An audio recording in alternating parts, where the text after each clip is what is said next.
తొంభై 300 310 20 30 40 50 60 70 370 80 380 380 380 రూపాయలు 380 రూపాయలు 112 340 50 60 70 80 90 10 20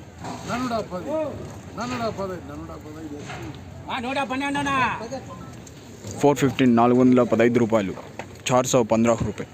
ప్రతిరోజు మార్కెట్ ధరల కోసం ఇప్పుడే మన ఛానల్ని సబ్స్క్రైబ్ చేయండి, లైక్ చేయండి, షేర్ చేయండి. రైతు సోదరులందరికీ నమస్కారం. ఈరోజు 28వ తారీఖు ఆగస్టు నెల 2024. ఈరోజు మార్కెట్లో ధరలు ఏ విధంగా ఉన్నాయి ఈ వీడియోలో చూద్దాం. ముందుగా థర్డ్ క్వాలిటీ చూసినట్టయితే 150 to 250 150 నుంచి 250 రూపాయలు థర్డ్ క్వాలిటీ. సెకండ్ క్వాలిటీ చూసుకున్నట్టయితే 250 to 400 250 నుంచి 400 రూపాయలు సెకండ్ క్వాలిటీ. ఫస్ట్ క్వాలిటీ చూసుకున్నట్టయితే 400 to 550 400 రూపాయల నుంచి 550 రూపాయలు ఫస్ట్ క్వాలిటీ. టాప్ రేట్ 550 550 రూపాయలు టాప్ రేట్. ప్రతిరోజు మార్కెట్ ధరల కోసం ఇప్పుడే మన ఛానల్ని సబ్స్క్రైబ్ చేయండి, లైక్ చేయండి, షేర్ చేయండి.